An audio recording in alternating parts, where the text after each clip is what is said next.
Assalamualaikum warahmatullahi wabarakatuh. Perkenalkan, nama saya Yoga Syadewa. Saya dari kelas A dengan NIM 14106-259, nomor urut 41. Di sini saya akan mempresentasikan tentang revisi pengaruh media sosial Instagram USS Feeds terhadap penyebaran informasi pada mahasiswa Ilmu Komunikasi Negeri Jakarta.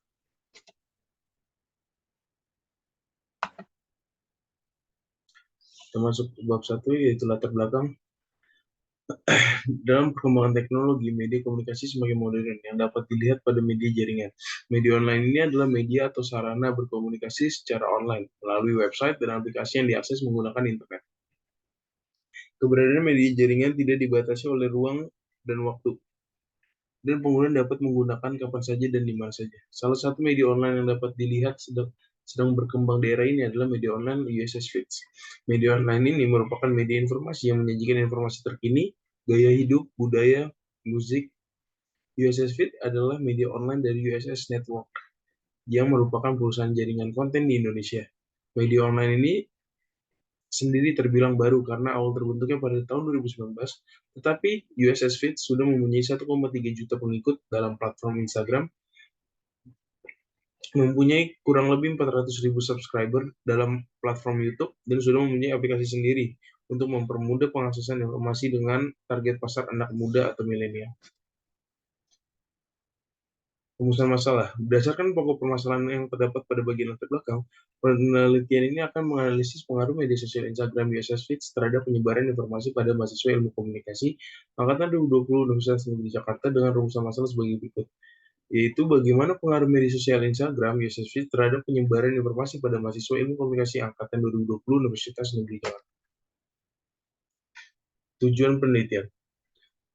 Berdasarkan rumusan masalah yang telah ditarik sebelumnya, berikut tujuan penelitian ini dilakukan untuk menganalisis pengaruh media sosial Instagram USS Feeds terhadap penyebaran informasi pada mahasiswa Ilmu Komunikasi angkatan 2020 Universitas Negeri Jakarta. Manfaat penelitiannya, penelitian ini dapat menjadi informasi tambahan atau referensi penulisan untuk penelitian-penelitian yang akan datang. Penjabaran di atas tentu belum memberi solusi dari permasalahan. Maka dari itu, manfaat penelitian ini adalah manfaat penelitian untuk akademis, di mana penelitian ini dapat mengembangkan kajian komunikasi khususnya dalam bidang media sosial dan penyebaran informasi. Yang kedua, manfaat penelitian praktisi, di mana hasil penelitian ini dapat bermanfaat bagi para praktisi dalam bidang media sosial dan penyebaran informasi. Konsep. Konsep bersumberkan pada peminjaman dari bidang lain atau bahasa lain, memberi makna baru untuk sesuatu yang sudah ada, mewujudkan label baru untuk konsep. Dengan kata lain, konsep menjadi dasar bagi semua pemikiran dan komunikasi. Hipotesis, pengukuran, pengumpulan data, perwujudan konsep baru untuk mengungkapkan suatu ide. Oleh karena itu, keberhasilan penelitian bergantung kepada bagaimana sesuatu dikonsepkan dalam pemahaman orang lain tentang konsep yang digunakan. Marzuki tahun 2000. Berkaitan dengan pengubah dan konsep, suatu teori adalah rampatisasi yang dilakukan berkaitan dengan pengubah dan hubungan di antaranya. Dengan mana hipotesis memainkan peranan penting dalam pembangunan suatu teori. Oleh karena itu, teori dapat dinyatakan sebagai suatu himpunan konsep, definisi, dan kenyataan yang tersusun secara sistematik yang diutarakan untuk menerangkan dan meramalkan fenomena atau fakta. Kita masuk ke 2.1 konsep media sosial. Konsep dari variabel terbuka pada penelitian kali ini adalah media sosial. Media sosial digunakan sebagai sarana untuk berinteraksi, berkomunikasi, dan membangun jaringan melalui media komunikasi online. Pada dasarnya, media sosial merupakan perkembangan mutakhir dari teknologi web baru berbasis internet yang memudahkan semua orang untuk berkomunikasi, berpartisipasi, saling berbagi, dan membentuk sebuah jaringan secara online, sehingga dapat menyebarluaskan konten mereka tersendiri. Dengan penjelasan tentang media sosial tersebut, dapat digarisbawahi bahwa media sosial digunakan sebagai sarana untuk berinteraksi, berkomunikasi, dan membangun jaringan melalui media komunikasi online, dan memudahkan semua orang untuk dapat berkomunikasi, berpartisipasi, saling berbagi, dan membentuk sebuah jaringan secara online. Informasi. Pada konsep dari variabel terbuka, yang kedua penelitian ini adalah informasi. Informasi merupakan sebuah konsep yang universal dalam jumlah muatan yang besar, meliputi banyak hal dalam ruang lingkupnya masing-masing dan terekam pada sejumlah media. Dari teori tersebut dapat disimpulkan bahwa informasi adalah kumpulan data yang telah diolah, diproses, dimodifikasi sehingga data tersebut memiliki arti atau makna bagi penggunanya. Menurut Mulyanto tahun 2009, kualitas informasi yaitu informasi harus akurat, informasi harus tepat waktu, informasi harus relevan. Ini ada review literatur penelitian terdahulu, bisa dilihat teman-teman. Di sini ada 4 jurnal terlebih dahulu. Ini merupakan sebuah penelitian tentang variabel media sosial Instagram, variabel X, dan variabel Y-nya adalah informasi. Ini 5, 6, 7. Ini 8, 9, 10. Masih sama, variabel X-nya adalah media sosial Instagram dan variabel Y-nya adalah penyebaran informasi. Ini ada perbedaan dari penelitian terdahulu dan dengan penelitian penulis. Persamaan penulis bisa dilihat dari jurnal-jurnalnya, 10 jurnal yang tadi. Ini selanjutnya. 2.3. Variabel X media sosial Instagram ya sosmed. Pada penelitian yang ditulis oleh Yuli Romiati yang berjudul Analisis Penyebaran Informasi pada Sosial Media tahun 2018, dijelaskan bahwa media sosial adalah sebuah kelompok jaringan yang berbasiskan aplikasi dalam internet yang dibangun berdasar teknologi dan konsep Web 2.0, sehingga dapat membuat pengguna user menciptakan dan mengganti konten yang disebarkan. Dijelaskan dalam jurnal yang berjudul Pemanfaatan Media Sosial dalam Penyebaran Informasi Program Pemerintah oleh Evi Novianti, Trucina Nugraha, Lukianti Kumalasari, Kokom Kumaria, Dia Sri Rizki, dijelaskan bahwa media sosial merupakan sebuah media online dengan para penggunanya bisa mudah berpartisipasi, berbagi, berinteraksi, berdiskusi, berkolaborasi, dan menciptakan isi dengan berbagai jenis platform yang tersedia. Cahyono 2016. Adapun platform yang sering digunakan antara lain yaitu YouTube, Facebook, WhatsApp, Instagram, dan lain-lainnya. Jumlah pengguna media sosial di Indonesia pun semakin meningkat. Variabel Y, penyebaran informasi. Menurut Sabarudin, pada penelitian yang berjudul Hubungan Antara Penyebaran Informasi dengan Tingkat Pengetahuan, Sikap, dan Perilaku Nelayan dalam Pelestarian Terumbu Karang di Kabupaten Pangkep, Studi Difusi Informasi, penyebaran informasi adalah salah satu spesialisasi atau kegiatan khusus dari komunikasi dan dalam istilah ilmunya merupakan subdisiplin dan komunikasi massa. Penyebaran informasi menurut teorinya adalah penyebaran pesan yang berisi fakta, data yang sesuai dengan kenyataan. Di samping itu, penyebaran bersifat kegiatan komunikatif yang satu arah atau one-way traffic of communication. Namun dalam perkembangan selanjutnya serta penerapan yang mengalami modifikasi atau perubahan yang disesuaikan dengan kepentingan dan tujuan dari penyebaran informasi, dan juga diperkuat oleh penelitian yang berjudul Pemanfaatan Media Sosial untuk Penyebaran Informasi, Kegiatan Sekolah Menengah Kejuruan Pasundan Tangerang, oleh Ria Widayanti, menjelaskan bahwa pertumbuhan teknologi informasi yang pesat memberikan dampak bagi seluruh aspek kehidupan. Terlepas dari pemanfaatannya di bidang pendidikan, pemanfaatan teknologi informasi memberikan sebuah dampak bagi penyebaran informasi, baik berkaitan dengan akademik maupun non-akademik. Dibandingkan dengan pengelolaan web yang membutuhkan tenaga administrator, media sosial sangat mudah digunakan. Semua akun yang terdaftar sebagai teman di media sosial akan terinformasikan dengan cepat. Dan ini adalah model penelitian, yaitu variabel X adalah media sosial Instagram USS Feeds, mempengaruhi variabelnya penyebaran informasi. Jadi media sosial Instagram USS Feeds dapat mempengaruhi penyebaran informasi.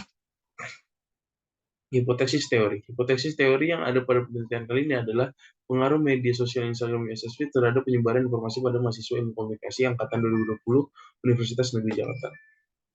Paradigma penelitian. Paradigma merupakan cara mendasar untuk mempersepsi, berpikir, menilai, dan melakukan yang berkaitan dengan secara khusus tentang realitas. Paradigma yang digunakan kali ini adalah paradigma ilmiah.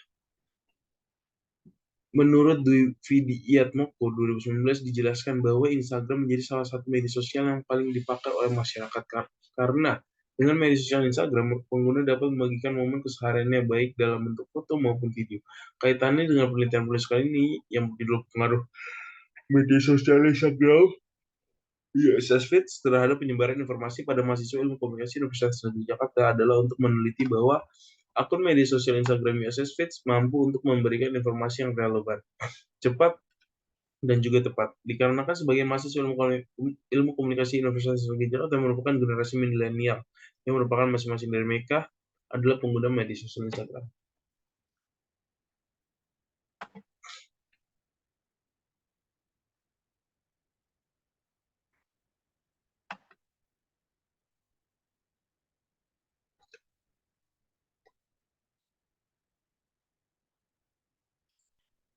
Kita masuk ke pendekatan penelitian. Di penelitian ini, peneliti menggunakan pendekatan penelitian kuantitatif. Menurut Musyanto, dalam penelitian yang berjudul perbedaan pendekatan kuantitatif dengan kualitatif dalam metode penelitian, dijelaskan bahwa pendekatan kuantitatif melihat kenyataan sebagai pandangan yang pasti, konkret, serta dapat difragmentasi. Lalu selanjutnya dijelaskan juga bahwa penelitian kuantitatif melihat objek sebagai independen, dualistik maupun mekanistik.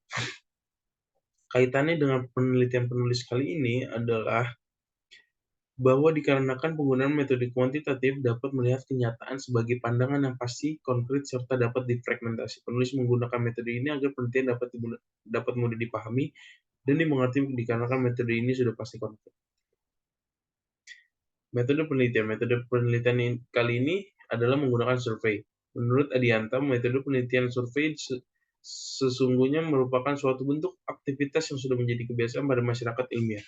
Survei riset dikembangkan sebagai bentuk pendekatan positifis pada ilmu-ilmu sosial. Penelitian survei menanyakan kepada beberapa responden tentang kepercayaannya, pendapat-pendapat, karakteristik, dan perilaku yang telah atau sedang terjadi. Metode survei menyediakan pertanyaan-pertanyaan untuk penelitian tentang laporan keyakinan, kepercayaan, atau perilaku diri. Pertanyaan-pertanyaan tersebut menjadi lebih tajam ketika responden memberikan jawaban-jawaban atas suatu pertanyaan-pertanyaan dengan variabel-variabel yang dikendaki. Yang pertama ada populasi. Populasi yang digunakan merupakan populasi mahasiswa jurusan Ilmu Komunikasi Universitas Negeri Jakarta tahun 2020 yang berjumlah 83 orang. Dikarenakan populasi ini merupakan populasi yang sangat mudah dicari dan sangat mudah juga untuk digapai. Sampel yang diambil adalah sebanyak 69 orang, yang merupakan seorang mahasiswa jurusan Ilmu Komunikasi Universitas Negeri Jakarta. Tahun 2020 dikarenakan sebanyak 69 orang telah mengisi kuesioner yang telah dibagikan sampai tenggat waktu selesai. Teknik penarikan sampel. Secara garis besar, metode penarikan sampel dapat dipilih menjadi dua, yaitu sampel dari populasi secara acak atau random probability sampling, dan pemilihan sampel dari populasi secara tidak acak non probability sampling. Pada probability sampling atau sampel acak, semua elemen populasi mempunyai peluang tertentu untuk terpilih. Pada non-random sampling, pengetahuan pribadi dan opini digunakan sebagai dasar pemilihan sampel sehingga tidak semua elemen populasi mempunyai peluang untuk terpilih. Sampel dari penelitian ini diambil dari populasi. Secara mengetahui sampelnya dilakukan dengan mengukur sampel dengan rumus Slovin. Rumus Slovinnya sebagai berikut. N itu adalah jumlah sampel. N kecil itu ada jumlah sampel. N yang besar ada jumlah populasi. Jumlah populasi dibagi jumlah populasi error tolerance 95%, 80 N-nya 83. Kurang lebih jadi seperti itu. Di mana kesimpulan yang dapat diambil dari hasil rumusan ini adalah bahwa sampel untuk penelitian ini akan ada 69 mahasiswa Ilmu Komunikasi angkatan 2020 Universitas Negeri Jakarta. Tempat pengambilan sampel akan diadakan secara daring. Hipotesis riset merupakan dugaan sementara yang akan diuji kebenaran dalam sebuah riset yang juga menggunakan sampel. Suatu penelitian bisa mempunyai hipotesis riset namun tidak memiliki hipotesis statistik. Dan hal tersebut dapat terjadi jika sebuah penelitian yang dilakukan tidak menggunakan sampel, namun meneliti keseluruhan populasi yang ada. Hipotesis juga merupakan pernyataan dugaan mengenai hubungan antara dua variabel atau lebih, di mana jika dikaitkan terhadap hipotesis penelitian ini, maka sebagai berikut. H0 tidak terdapat pengaruh media sosial Instagram USS Feed terhadap penyebaran informasi pada mahasiswa ilmu komunikasi. HA terdapat pengaruh media sosial Instagram USS Feed terhadap penyebaran informasi pada mahasiswa ilmu komunikasi angkatan 2020 Universitas Negeri Jakarta. Hipotesis statistik merupakan dugaan sementara apakah sampel yang diteliti dapat mewakili keseluruhan populasi. Hipotesis yang digunakan dalam penelitian ini adalah hipotesis alternatif atau AA. Hipotesis ini menyatakan bahwa terdapat suatu variabel yang mempunyai pengaruh, hubungan, atau perbedaan dengan variabel lainnya. Hipotesis ini merupakan harapan berdasarkan teori. Terdapat dua macam hipotesis alternatif, yaitu hipotesis terarah dan tidak terarah. Hipotesis terarah yaitu hipotesis yang secara tegas sudah dirumuskan atau diprediksi variabel independen oleh peneliti, sedangkan hipotesis tidak terarah merupakan kebalikannya dari hipotesis terarah. Metode pengumpulan data merupakan cara agar peneliti mendapatkan data yang valid. Pengumpulan data merupakan salah satu cara untuk tercapainya tujuan penelitian. Terdapat beberapa instrumen pengumpulan data merupakan alat yang digunakan untuk mengumpulkan data seperti cek, list, kuesioner, pedoman wawancara. Sebuah penelitian dapat dilakukan dengan berbagai metode pengumpulan data. Metode pengumpulan data ini dapat dilakukan secara sendiri, namun dapat pula digunakan dengan menggabungkan dua metode atau lebih. Beberapa metode pengumpulan data antara lain yaitu wawancara, observasi, angket atau kuesioner, dan studi dokumen. Validitas mempermasalahkan pengukuran yang tepat dalam mengukur apa yang akan diukur karena ketepatan dinilai melalui validitas konten, lalu ada validitas konstruk, serta validitas kriteria. Pada buku Malhotra terhadap 4 uji validitas, yaitu validitas ialah Kaiser Meyer Olkin atau KMO, Measure of Sampling Adequacy, yang di mana ini adalah sebuah indeks yang digunakan untuk menguji kecocokan dari model analisa tersebut. Menurut buku Malhotra dari dulu, nilai yang dinyatakan valid merupakan yang nilai KMO-nya adalah lebih dari atau sama dengan 0,5. Bisa lihat di sini saya dapat nilainya 0,6, yaitu lebih dari 0,5, yaitu adalah valid. Untuk variabel Y-nya, saya mendapatkan angka di 0,776, di atas 0,5, dan lagi-lagi ini adalah valid.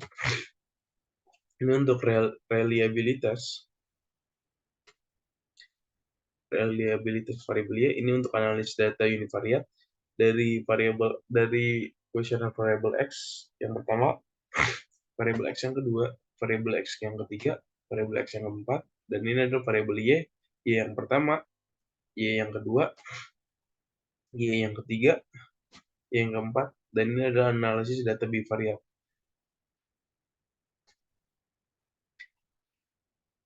Model summary-nya, ini koefisiennya. Nah, ini adalah keterbatasan dan kelemahan penelitian. Keterbatasan berdasarkan pengalaman yang dialami oleh peneliti. Keterbatasan penelitian ini terdapat pada objek penelitian yang hanya difokuskan pada satu media sosial saja, yaitu Instagram, yang dimana terdapat informasi-informasi yang disebarluaskan oleh USS Feed tidak hanya lewat media sosial Instagram saja, melainkan artikel website dan lain-lain. Kelemahannya, berdasarkan pengalaman yang dialami peneliti, kelemahan penelitian ini terdapat pada metode pengumpulan data. Menurut pengumpulan data yang hanya menggunakan data kuesioner yang mungkin saja responden memberikan jawaban yang tidak sesuai dengan kenyataan.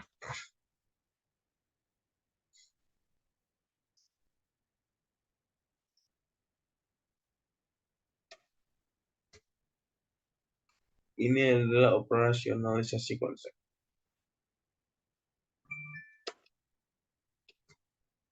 Ini adalah kuesioner-kuesionernya, pernyataannya. Ini sekian dari saya. Sekian presentasi dari saya mengenai revisi tentang mata kuliah metode penelitian kuantitatif. Mohon maaf apabila ada salah-salah kata. Saya Yoga Siriwa. Assalamualaikum warahmatullahi wabarakatuh.